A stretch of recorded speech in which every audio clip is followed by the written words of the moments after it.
Et si nous devenions subtils? Et si nous osions le devenir? Bienvenue sur le canal de la subtilité. La voix subtile.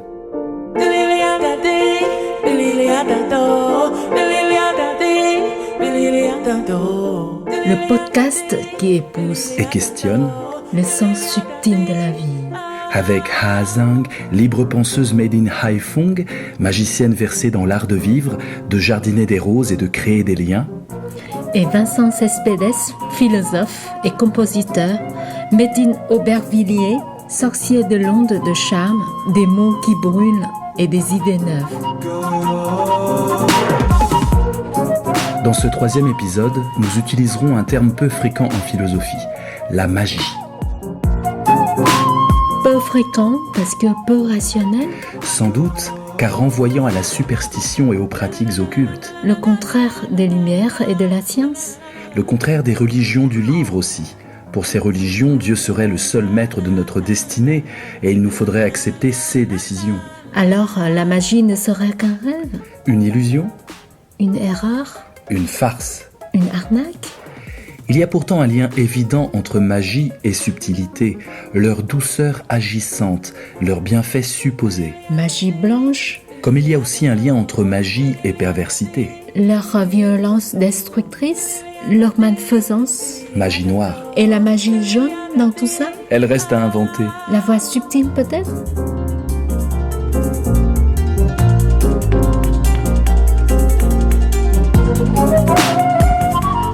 La magie est l'argument des charlatans, Des illusionnistes des prestidigitateurs, ou des poètes qui l'invoquent dans un sens métaphorique, la magie des rencontres. la magie de l'amour. Ah, la fameuse nuit magique que chantait Catherine Lara en 1986. Ok, Tout ça n'était qu'un jeu, ok, on jouait avec le feu, ok, on s'est pris au sérieux, ok. le rire au fond des yeux.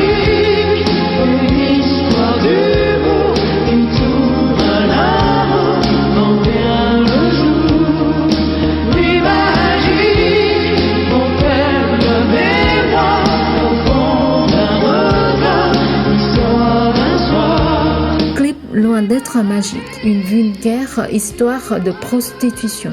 Nuit magique, pompe afrique. Pas très féerique tout ça.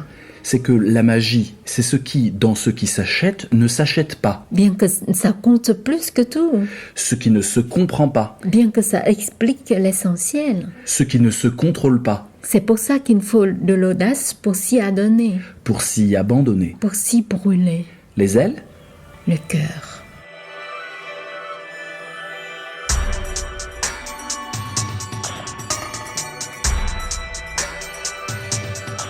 Le marché nous vend des produits dits magiques, des yaourts à la 6G en passant par tel dentifrice, telle crème anti-âge ou telle eau gazeuse, comme pour mieux nous détourner de la magie véritable.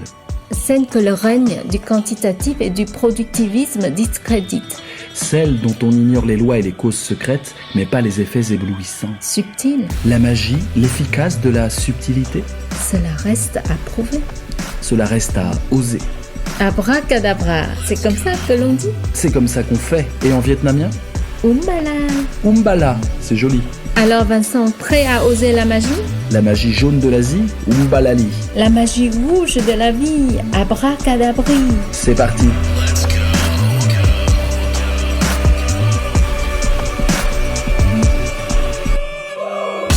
La voix subtile, le podcast qui épouse et questionne le sens subtil de la vie.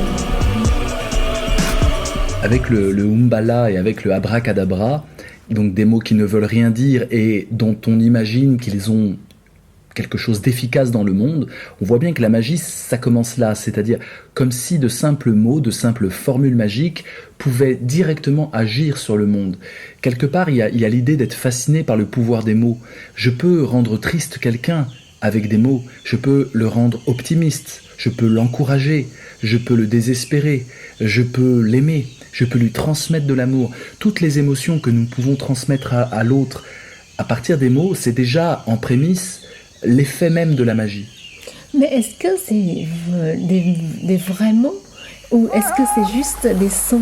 C'est quelque chose de très primitif, juste une cri qui appelle la magie, c'est pas forcément des mots, mais quand on prononce ça, du coup la magie arrive. Et c'est comme un rêve, non ? C'est comme un rêve, et c'est aussi une possibilité de se coordonner en groupe. On peut imaginer que le simple fait de crier, ce qui permet d'alerter tout le monde d'un danger, c'est un peu magique. C'est-à-dire que tout d'un coup, un simple cri permet de prévenir le groupe. On voit bien que la magie, elle se fait d'abord en groupe. Elle se fait à travers cette émotion vitale que tout le monde doit avoir, par exemple l'émotion de la peur, pour fuir un danger. Tout ce qui va être de l'ordre du partage émotionnel touche la magie. Et c'est peut-être ça le point de départ de notre réflexion sur la magie, et ça rejoint la subtilité. La magie, c'est le partage de l'émotion à travers d'abord des mots, à travers des cris, à travers des bruits, la possibilité d'agir sur l'émotion de l'autre. Et on sait très bien d'ailleurs dans certaines magies pour faire du mal aux autres, eh bien il faut utiliser des mots qui tuent, des mots qui vont engendrer chez l'autre une croyance qu'il est possédé, qu'il a eu des mots toxiques qui vont le tuer ou qui vont l'amoindrir. Donc il y a l'idée d'une croyance dans l'efficacité du langage. Finalement, j'imagine bien que l'être humain a été fasciné par le langage lui-même, par la possibilité du langage de transmettre des émotions, et que du coup la magie c'est ça poussé au niveau le plus mystique. It's supercalifragilistic and linguistic. Supercalifragilistic. Nothing else rhymes with istic. Supercalifragilistic.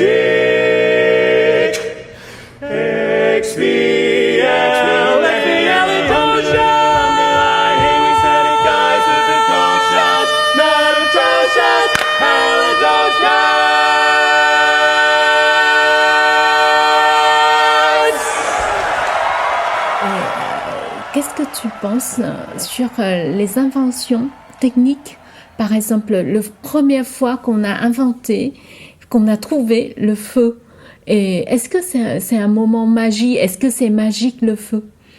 Ah bah, tout le monde le dit, tout le monde s'accorde à dire que le feu, il y a un grand philosophe qui s'appelle Gaston Bachelard qui médite sur la flamme d'une chandelle, et c'est vrai que le feu a tellement changé la vie de l'être humain, la vie d'Homo sapiens, que évidemment on a affaire à de la magie. Pas tellement parce qu'on a inventé comment le faire, c'est vrai, frotter des silex, mais surtout parce que c'est un élément de la nature qu'on a réussi à maîtriser. Le feu, c'était quoi avant qu'on invente le feu ? Le feu, c'était l'éclair qui tombe et qui met le feu à la forêt. Et tout d'un coup, l'être humain a pu maîtriser un élément de la nature. Et dans la magie, il y a toujours cette idée que les forces de la nature, tu arrives à les maîtriser. Effectivement, les inventions techniques nous donnent ce vertige-là.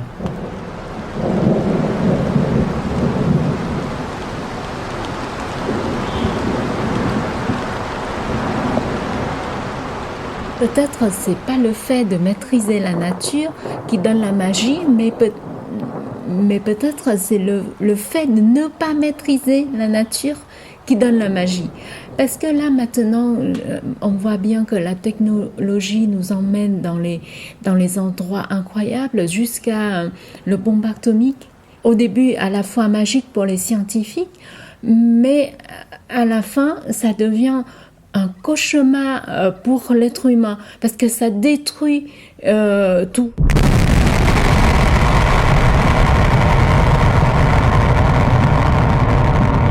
Et donc, où on peut définir la magie là-dedans, dans la technologie, en commençant avec le feu et en terminant avec le bombe atomique, comme un exemple de maîtrise la technologie et la nature.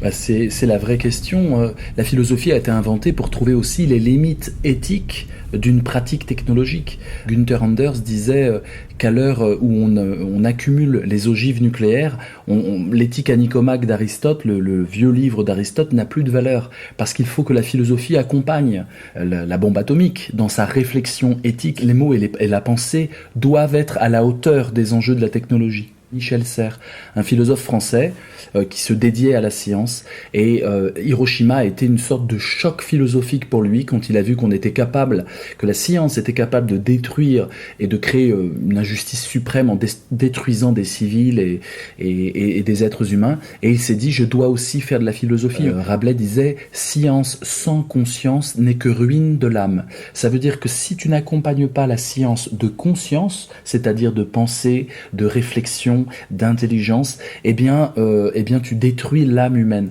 Donc c'est très intéressant ce que tu fais comme opposition ou complémentarité entre la technique et la magie. La magie, on a l'impression que c'est supérieur à la technique parce que ça n'utilise pas forcément la science. Quand on dit que quelque chose est magique, on ne dit pas que c'est toxique. Quand on dit c'est magique, il y a toujours l'émerveillement de l'enfant qui ne comprend pas comment ça fonctionne et qui s'émerveille. En fait, la seule réponse par rapport à un tour de magie, quand un magicien va faire un tour de magie, c'est pour ça que c'est un spectacle très apprécié des enfants, c'est de faire waouh, c'est de s'émerveiller. La magie, c'est ce qui nous laisse sans voix, parce qu'on ne comprend pas comment un prodige est possible, et pourtant on l'a devant les yeux. Pour moi, le mot magie est forcément connoté plutôt positivement. C'est la limite de la rationalité, c'est quand je ne comprends pas, que je comprends qu'il y avait peut-être quelque chose à comprendre, mais que je n'arrive pas à savoir quoi, et que du coup je laisse en moi cette émotion fondamentale de l'être humain, la surprise, l'émerveillement, l'étonnement, ce point de départ, ce point d'interrogation, quelque part. Ceux qui ne croient plus en la magie, ceux qui croient que tout est rationnel, ont perdu cette capacité à l'émerveillement. Et quelque part, c'est l'enfant en eux qui est un peu mort. J'ai des références dans la sagesse asiatique où on accepte beaucoup des zones d'incompréhension. Peut-être parce que la technologie se développe moins en Asie qu'en Europe. Donc du coup, on doit accepter toujours les zones d'ombre. Quand on ne comprend pas tout, du coup, il y a la magie. Du coup, il faut accepter les choses qu'on ne maîtrise pas. Donc, du coup, il y a du vertige entre tout ça parce qu'on ne sait pas qu'est-ce qui va arriver. Et quand les choses sortent du contrôle des hommes, on met toujours la couleur de la magie dedans. Et c'est ça qui attire dans la vie, en fait. Du coup, j'ose dire que la magie est opposée à la technologie. Et oui, la technologie s'explique, même si on n'a pas, nous, toutes les explications parce qu'on n'est pas savant. Mais pour le savant, pour la science, ça s'explique. Je suis d'accord, la magie, c'est ce qui est inexplicable, mais c'est aussi quelque chose qui explique. Mais de façon un peu superstitieuse, de façon onirique, de façon rêveuse, de façon mythologique. La magie, c'est l'explication de ce qui n'a pas d'explication. La magie, c'est l'illusion que quelque chose peut contrôler ce qu'on ne contrôle pas. C'est le contrôle fantasmé. Il y a le vrai contrôle, je peux contrôler des choses du monde. Et puis il y a les choses que je ne peux pas contrôler, j'imagine qu'elles sont tout de même contrôlées par quelque chose de supérieur, une divinité, un dieu, un esprit. Je disais avec la pensée asiatique, peut-être que c'est l'absence de technologie aussi poussée qu'en Occident qui développe une pensée magique. Mais c'est aussi la jungle, c'est aussi le rapport à la nature. Il y a beaucoup moins de magie quand on est en ville, dans des grandes mégapoles, que quand on est en osmose avec les puissances de la nature, l'eau, le vent qui nous parle, les plantes, les animaux, tout ce contact avec la nature. D'ailleurs, des mouvements de magie moderne, néo-païens, on dit, un des mouvements, c'est la Wicca. La Wicca, W-I-C-C-A, c'est cette idée que en fait, on voue un culte profondément à la nature, et c'est pas pour rien que ce mouvement est né en opposition avec la technologie, avec les grandes villes, les grands centres urbains, et avec tout cet univers de production, de consommation qui va enlever l'âme humaine. Finalement, la magie, c'est le retour en force de l'âme humaine. L'âme dans toute sa poésie, dans tout son rapport avec l'ineffable, avec ce qu'on ne peut pas dire. Éduquer quelqu'un, faire acte de pédagogie, c'est aussi un peu magique. On utilise les mots pour augmenter sa connaissance. On utilise les mots pour augmenter sa confiance en lui. On utilise des mots pour l'encourager. Moi, je suis de plus en plus sensible à l'encouragement. Je dis à tous ceux qui m'entendent, ne désespérez pas. Le malheur qui est sur nous n'est que le produit éphémère de l'avidité, de l'amertume de ceux qui ont peur des progrès qu'accomplit l'humanité. Mais la haine finira par disparaître, et les dictateurs mourront, et le pouvoir qu'ils avaient pris au peuple va retourner au peuple. Et tant que les hommes mourront, la liberté ne pourra pas périr. Soldats, ne vous donnez pas à ces brutes, à une minorité qui vous méprise et qui fait de vous des esclaves, en régiment toute votre vie, et qui vous dit ce qu'il faut faire et ce qu'il faut penser, qui vous dirige, vous manœuvre, se sert de vous comme chair à canon, et qui vous traite comme du bétail. Ne donnez pas votre vie à ces êtres inhumains, ces hommes-machines, avec une machine à la place de la tête et une machine dans le cœur. Vous n'êtes pas des machines, vous n'êtes pas des esclaves, vous êtes des hommes. Des hommes avec tout l'amour du monde dans le cœur. Vous n'avez pas de haine, sinon pour ce qui est inhumain, ce qui n'est pas fait d'amour. Soldats, ne vous battez pas pour l'esclavage, mais pour la liberté. Il est écrit dans l'évangile selon saint Luc, le royaume de Dieu est dans l'être humain, pas dans un seul humain, ni dans un groupe d'humains, mais dans tous les humains, en vous. Vous, le peuple, qui avez le pouvoir de créer les machines, le pouvoir de créer le bonheur. Vous, le peuple, en avez le pouvoir de rendre la vie belle et libre, le pouvoir de faire de cette vie une merveilleuse aventure. Alors au nom même de la démocratie, utilisons ce pouvoir. Il faut tous nous unir. Il faut nous battre pour un monde nouveau, décent et humain, qui donnera à chacun l'occasion de travailler, qui apportera un avenir à la jeunesse et à la vieillesse la sécurité. Ces brutes vous ont promis toutes ces choses pour que vous leur donniez le pouvoir. Ils mentaient. Ils n'ont pas tenu leurs merveilleuses promesses. Jamais ils ne le feront. Les dictateurs s'affranchissent en prenant le pouvoir, mais ils font un esclave du peuple.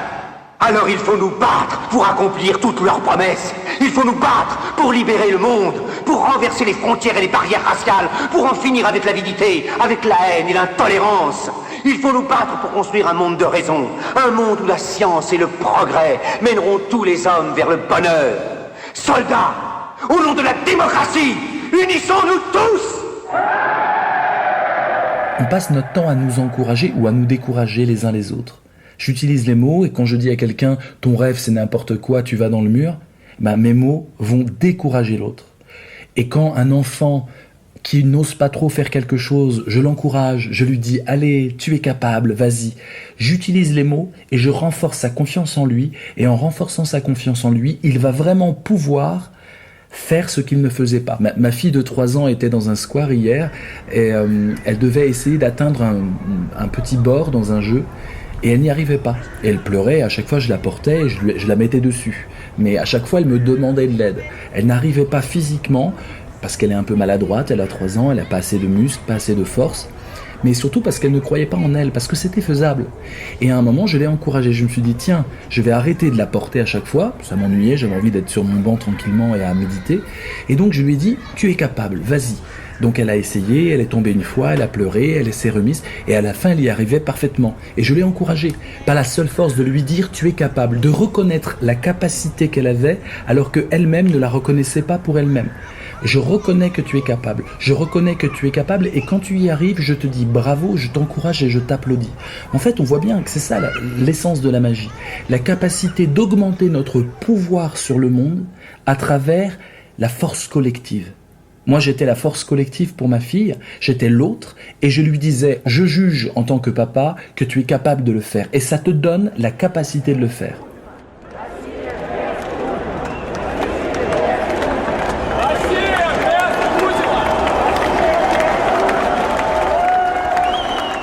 Moi, j'insiste sur ce qu'on appelle en magie l'égrégore. L'égrégore, c'est quoi? C'est la force collective, c'est l'énergie spirituelle qui va, par exemple, quand on va au football ou qu'on voit une grande messe ou un grand rituel. On a parfois, quand on est tous ensemble et qu'on se tient la main, qu'on fait des rituels magiques, on a cette puissance supérieure qui vient du groupe lui-même. On s'encourage tous, on est en communion, tu vois. La magie, c'est peut-être ça aussi, c'est le fait d'être ensemble et d'être plus fort ensemble que si on était tout seul. C'est de rencontrer l'être humain dans ses capacités psychiques, tout simplement. Je trouve que c'est très juste ce que tu as dit, que la magie, c'est par le groupe, c'est évident parce que on ne peut pas témoigner la magie toute seule. Enfin, on a tout de suite à avoir envie de raconter et de faire circuler parce qu'une fois la magie existe, il faut qu'on partage. Quand on est sûr et certain et on veut vraiment tout maîtriser, il n'y a plus de place pour la magie. Mais quand on collectivement, rêver ensemble pour atteindre quelque chose, juste comme tu as dit que ta fille peut monter dans un jeu. En fait, il y a quelque chose comme une croyance collective qu'il y a beaucoup dans l'histoire, il y a beaucoup de religions en fait qui en profitent pour créer quelque chose de leur perversité. Mais en réalité, les croyances saines de subtilité provoquent pour moi la politique. Si la technologie est opposée de la magie, la politique, dans le sens plus noble du terme, crée la magie collective.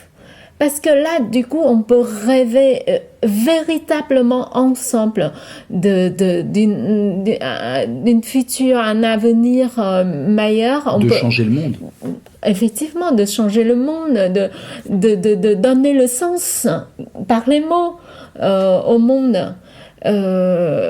Et de transmettre l'émotion. Et je pense à une fois, j'ai visité pour la première fois la grotte de Lascaux.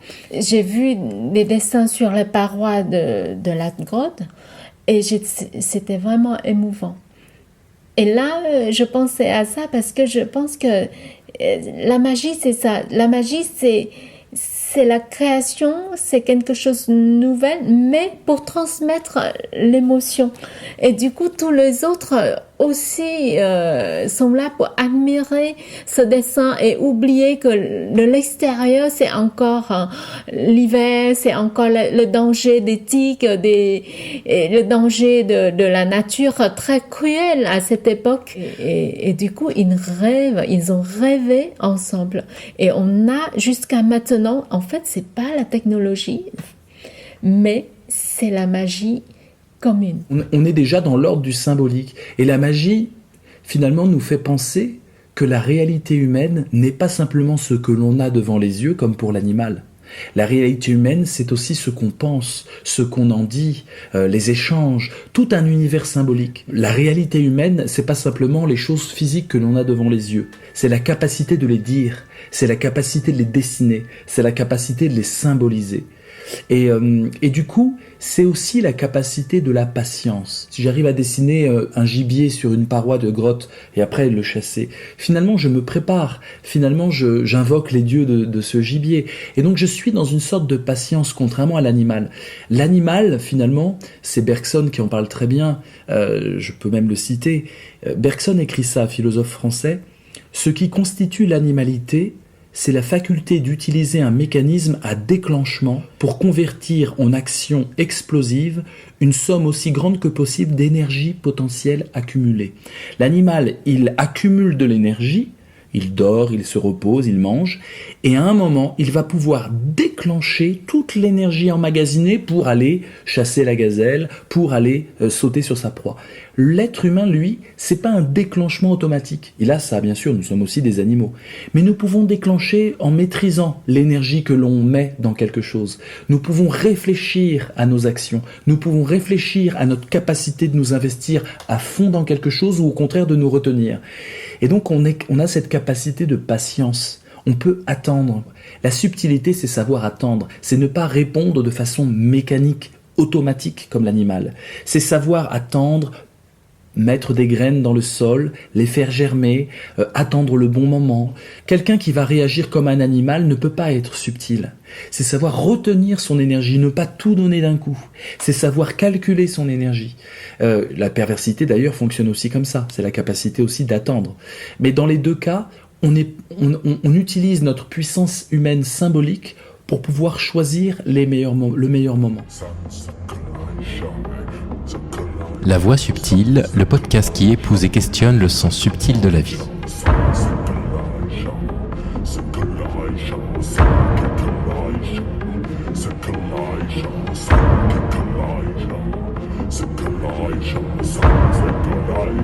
La notion de bon moment, c'est très important dans la pensée asiatique, notamment nous, les Vietnamiens. On juge que le bon moment est essentiel Il faut prendre en compte 3 facteurs. Thiên thời, địa lợi, nhân hòa. Ça veut dire que le ciel donne la faveur, la terre donne la faveur et les hommes sont en harmonie avec tous les facteurs. Donc du coup, là, c'est un bon moment où on peut réagir. Et la magie arrive de cela. Il y a tous les facteurs et d'un seul coup, ça se rencontre et ça donne quelque chose d'incroyable, inexplicable et peut-être c'est quelque chose qui vit en nous de génération en génération aussi. C'est quelque chose dans l'ordre inconscience. C'est aussi la pensée vietnamienne qui dit qu'on a plusieurs vies en fait. C'est très connu, c'est très magique. On a une autre vie avant nous et on a une autre vie devant nous aussi. Et du coup, ça peut pousser très très très fort jusqu'à la superstition. Mauvaise, perverse, mais la subtilité, c'est vraiment choisir le dosage de cette croyance. Tout le monde me demande, les amis français, quand ils savent que je suis vietnamienne, la première question dans les soirées, souvent, c'est que est-ce que tu crois il y a des âmes, il y a des esprits j'ai dit que est-ce qu'on peut tout maîtriser?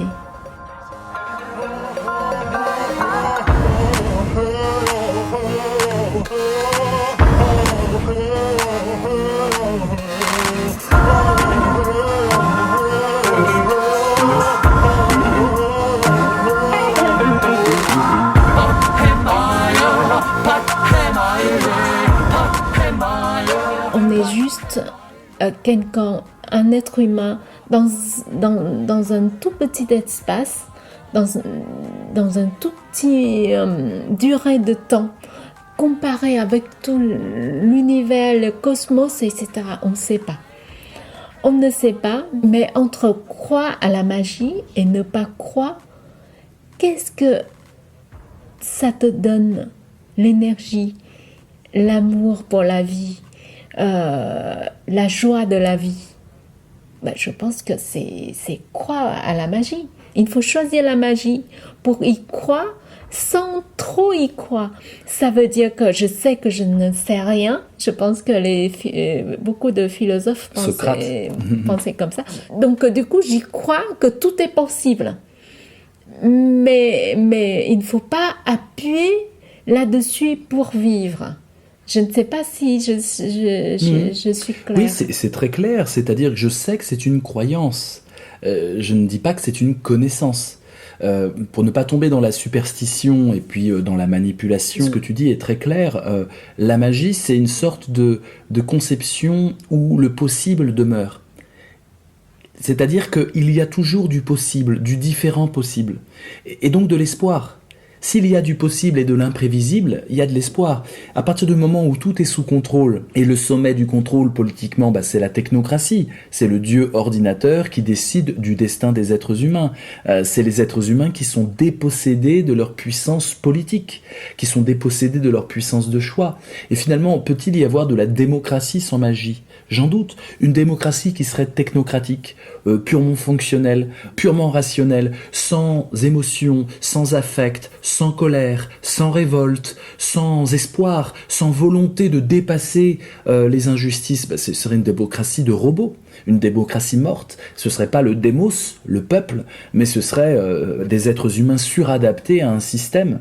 Et j'ai l'impression qu'il y a une immense puissance aujourd'hui de vider la magie de nos vies et de nos existences en nous vendant de la soi-disant magie. Toutes les publicités nous vantent de la magie, mais en fait ça nous dépossède de la magie. Ils nous vendent que de la technique, le nouveau smartphone, le nouveau gadget, voilà. Et on nous promet que la magie est possible à travers des biens de consommation, alors qu'en fait c'est exactement la croyance dans les vertus des biens de consommation qui tuent la magie. Et la magie, c'est des gens qui discutent dans une pièce et qui changent le monde. La magie, c'est des gens qui sont dans la rue et qui vont exprimer leur colère, leurs rêves, leurs aspirations différentes. Donc, ce qui fait peur pour la technocratie, c'est justement un peuple magique, un peuple qui est capable par la philosophie, par la pensée critique, par le dialogue, par le fait de dire nos problèmes sur la place publique, de dire nos affects et de trouver par un égrégore, de trouver par une force collective spirituelle, politique, des solutions, des possibilités de solutions. Et ça fait peur au système technocratique. Qui a le plus peur de la magie ? C'est l'ordinateur. L'ordinateur prétend produire de la magie, mais il ne fait que calculer des 0 et des 1. Alors que l'être humain, justement, et le cerveau humain est fait pour qu'il y ait... D'ailleurs, on ne comprend pas comment le cerveau humain fonctionne, parce qu'il y a de la magie qui est créée. Donc, finalement, ce qui fait peur à un univers technocratique de consommation, c'est une sorte d'anarchie humaine, c'est-à-dire d'absence de hiérarchie, d'absence d'organisation hiérarchique de la société, mais la possibilité aussi de s'associer entre êtres humains à travers l'amour, à travers l'émotion, du lien et de l'amour. On discutait, toi et moi, quel pourrait être le mot pour trouver cette anarchie fondée sur l'amour humain, fondée sur l'amour humain du partage et de faire de la magie ensemble à travers l'intelligence, à travers l'émotion. Et on a trouvé ce beau mot, ce beau néologisme de philarchie. La philarchie, qu'est-ce que c'est ? Philo, ça vient de aimer, et puis archos, c'est le principe. La philarchie, c'est l'anarchie qui crée quand même des formes d'organisation à travers le fait que l'amour circule entre les êtres humains. Ça pourrait paraître utopique, ça l'est, mais on peut imaginer un système où les choses ne sont pas réglées selon les intérêts individuels, les égoïsmes, les fonctions de chacun, chacun dans son poste, dans son rôle, mais au contraire, quelque chose qui soit basé sur le fait que la magie naît quand deux êtres humains se rencontrent et décident qu'ils participent d'une humanité commune.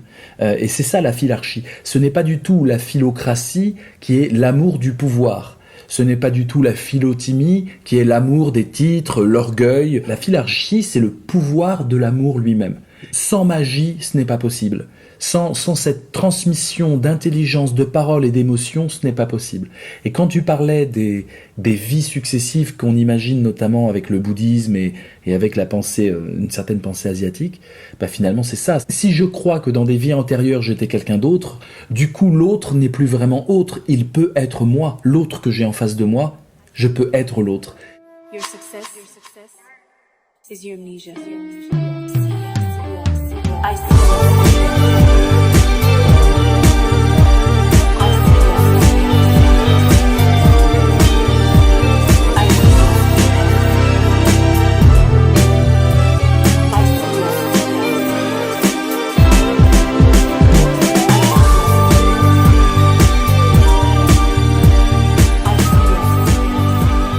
En fait, on a parlé de la politique. C'est bizarre, hein? Quand on a dit qu'on a parlé de la magie, j'attendais pas du tout qu'on arrive à parler de la politique. Et tout le monde croyait que c'est que la technologie va nous sauver, mais en fait non. Plus qu'on avance dans la technologie, plus on tue la magie. Donc, pour moi, la magie, c'est l'humanité. C'est l'émotion qui se connecte. Ça enlève le côté de culte, de l'argent, de consommation. C'est pas ça le but, en fait, pas du tout. L'amour universel devient quelque chose de magique parce que on a la capacité d'aimer n'importe qui. Ça, c'est la magie. On ne sait pas qu'est-ce qui se passe véritablement dans ce monde immense, dans ce cosmos. Je me souviens encore quand j'étais jeune, très jeune, et j'ai fait les visites des pagodes avec ma mère. En printemps, les Vietnamiens font toujours ça. Et pendant 3 jours, on vit dans un autre monde. On a coupé le lien avec le monde réel et on entre dans un monde spirituel. Une fois, je ne sais pas pourquoi, jusqu'à maintenant, je ne sais pas. J'ai pleuré dans une parode et je ne veux pas quitter ce lieu. Et il y a une fille, une femme un peu chef de ce groupe, elle a un peu le pouvoir magique. Et elle a expliqué que dans ce lieu, il y a mon père de ma vie intérieure qui m'a retenu, qui voulait pas que je quitte le lieu. Et j'ai vécu par moi-même, quelqu'un qui n'est pas dans la superstition, qui n'est pas dans les croyances, qui veut juste comprendre la culture des croyances vietnamiennes. Du coup, je dois y croire, quoi. Parce que les larmes tombent comme ça, qu'est-ce qu'on doit faire? Et à partir du moment là, j'ai décidé qu'il y a des choses magiques autour de nous. Il faut juste les accepter et ne pas être obsédé par ça. Et ça va marcher. Et il faut croire au hasard aussi, en fait. Et il ne faut pas toujours avoir envie de tout maîtriser, de tout gagner. Parce que aujourd'hui, on peut considérer qu'on gagne quelque chose, mais en fait, c'est peut-être mauvais pour de demain. Donc, on ne sait pas. Il y a une force de magie de l'être humain, comme tu as dit, une force commune, non seulement par l'espace, mais aussi par le temps. Peut-être nos ancêtres nous laissaient quelque chose dans notre corps, dans notre microbiote et l'orobiote, comme ton concept que j'adore. Et du coup, il y a l'amour qui circule. Et quand l'amour qui circule devient une raison, réunir les gens et gérer la société, et du coup, on rejoint la philarchie. Et nous sommes tous philarques, c'est-à-dire nous sommes tous capables de constituer cette magie du lien, cette magie de l'amour. Et j'aime beaucoup ce que tu dis dans l'idée que c'est l'amour universel. Je pense qu'il faut qu'on cultive tous cette capacité philarchique, cette capacité de créer de l'organisation, de créer des rêves politiques, de créer des combats politiques à travers les liens.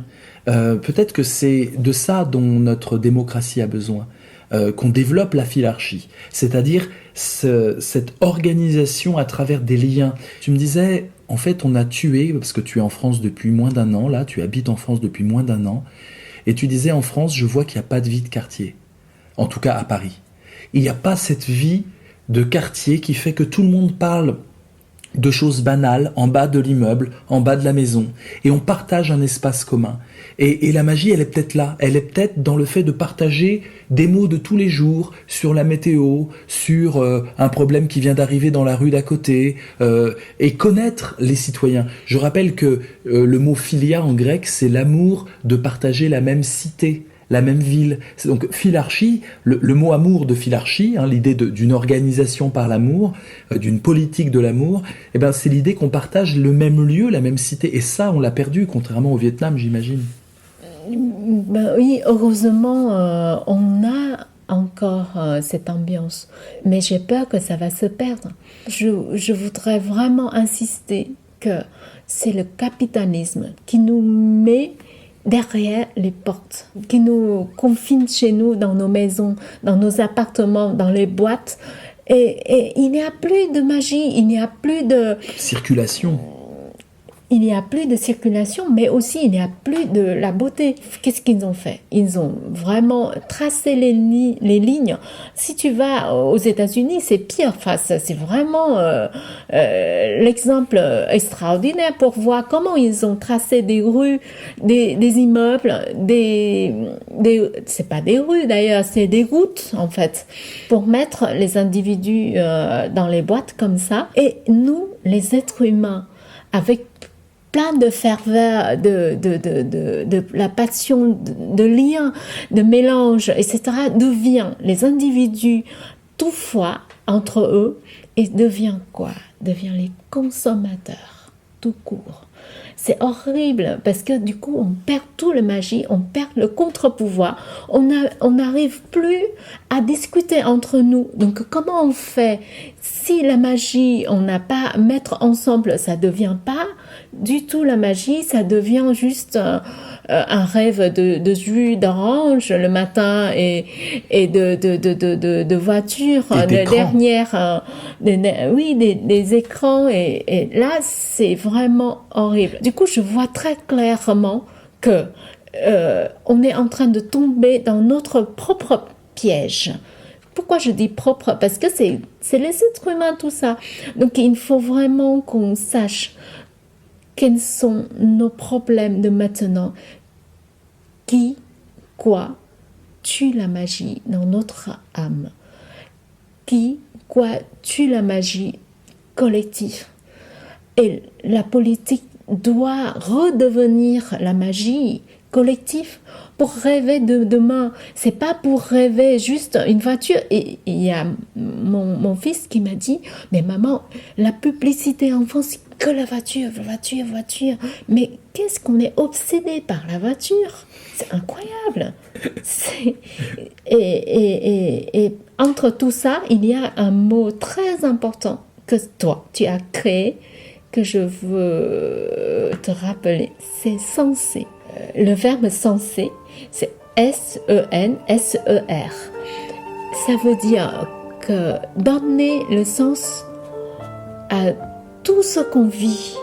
Et si on arrive à comprendre pourquoi on est là, pourquoi on ne doit pas accumuler pour avoir une voiture, avoir le jus d'orange le matin. D'ailleurs, c'est très mauvais pour la santé, j'insiste. On peut avancer vraiment dans notre histoire humaine. Et dans notre histoire collective.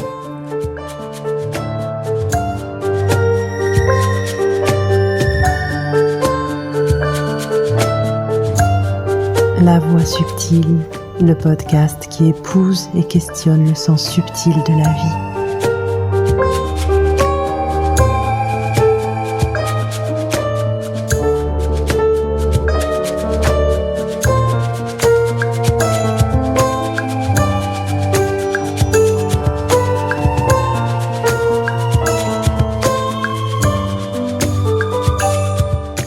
La subtilité, finalement, c'est une forme de résistance par la magie à l'univers qui perd sa magie.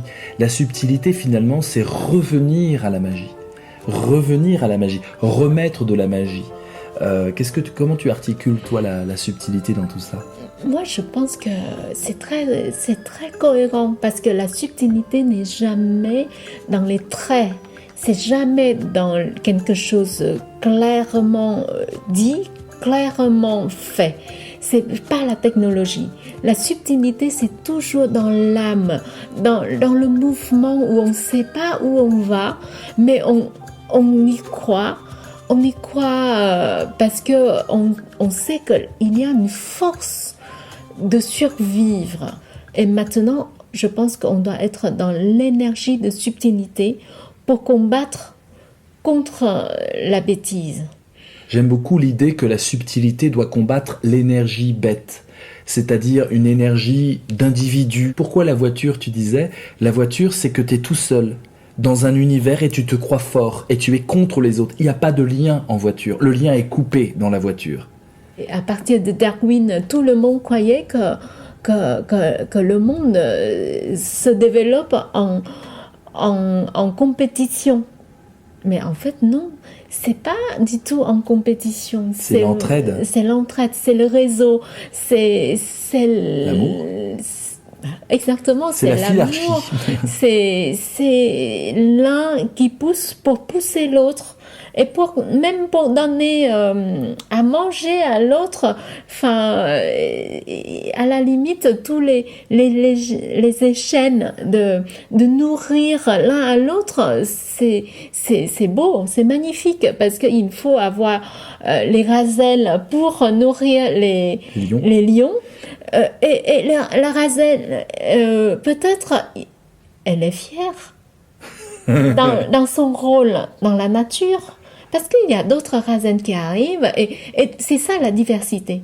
Il faut arrêter d'être unique au monde. Il faut arrêter d'être survivre pour rien.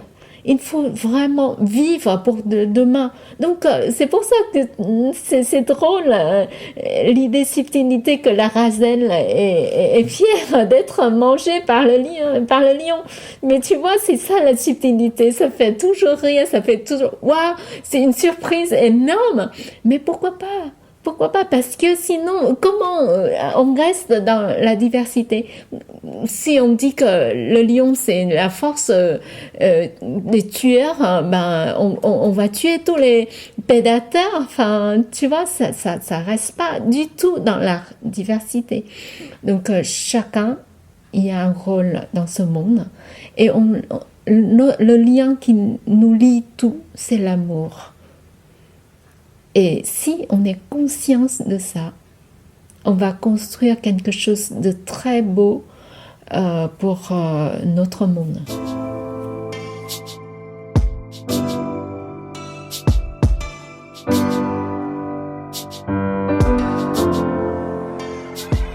Je suis vraiment très heureuse de notre mot philarchie. C'est beau. Le commandement universel de l'amour, pour l'amour, pas l'amour. T'as raison de préciser universel parce qu'il ne s'agit pas de réserver la philarchie à un groupe défini comme l'aristocratie, le gouvernement de l'élite autoproclamée, noblesse, élite, gouvernement des prétendus meilleurs, aristoi en grec, ou l'oligarchie, le commandement de quelques-uns. Et par son principe même, l'amour des autres. La philarchie s'oppose aussi à la monarchie, le commandement d'un seul. Ce qui est fou, incroyable et donc en un sens magique, c'est qu'en plus de 2 millénaires de philosophie occidentale, ce mot si simple, si évident, philarchie, n'a jamais été inventé, encore moins conceptualisé. Un mot tout neuf, rien que pour nous. Un mot de renaissance, si nous le dotons de bases philosophiques solides et fécondes. La philarchie, c'est le régime politique de l'hospitalité humaine contre les hostilités identitaires. C'est la subtilité dans sa force liante, tisseuse de complicité au-delà des cultures, des différences, des âges et des frontières. Oser la magie, c'est oser travailler pour l'avènement de la philarchie, la révélation de la solidarité humaine. Par-delà les États, oser déjouer les propagandes, les haines fabriquées ou héritées. Déjouer la haine qui sépare l'humain de l'humain. Jardiner les graines subtiles de l'amour. Au fond, suivre la voie subtile mène à la philarchie. On a donc un but politique à forger. Oui, la philarchie, ce serait la démocratie qui utilise notamment l'intelligence connective de la cybermodernité pour internationaliser l'émancipation. Contre les exploitations de toutes sortes. Contre l'idée même d'exploitation. Car c'est bien l'idée de guerre de tous contre tous que la philarchie désactive et déconstruit. Pour faire de l'amour l'autorité suprême. L'élégance suprême. La condition de notre humanité. De notre dignité. De notre possibilité. Carrément. Oui, Vincent, je suis une philarque radicale. Une philarchiste aussi, partisane du philarchisme, la théorie politique de la philarchie. J'ai l'impression que tout ce qui est magique entre les humains est philarchique. Simplement, avant notre discussion, on ne le savait pas. Mais face à l'inhumain, face à la barbarie déshumanisante, face au crime, face à l'injustice et à l'horreur, comment rester philarchiste malgré tout? D'abord en agissant en philarque, en détendeur et diffuseur de l'amour universel. Philarque malgré la catastrophe. Face à la catastrophe. Philarque face à la cata. Ah, ça sera notre prochain épisode, face à la cata. Ça sonne comme abracadabra. C'est l'exact opposé. Tout s'écroule. Tout désémerveille. Tout nous révulse. Tout nous violente. Et pourtant, nous devons survivre. Sauver l'humain. Sauver la philarchie. Sauver l'amour. Chers auditeurs philarchistes, c'est le moment de laisser des mots d'amour et de lâcher des cœurs. La voix subtile est disponible sur toutes les plateformes, alors si vous l'empruntez, pensez à partager à ceux que vous aimez. Merci Vincent pour la création musicale et la réalisation magique de cet épisode. On a évité la bracadabrantesque. On a avancé vers la magie jaune. Et rouge. À petit pois. À bientôt, chers amis de l'esprit de finesse. À bientôt, chers complices de la non-violence. Et d'ici là, rendez délicatement heureux.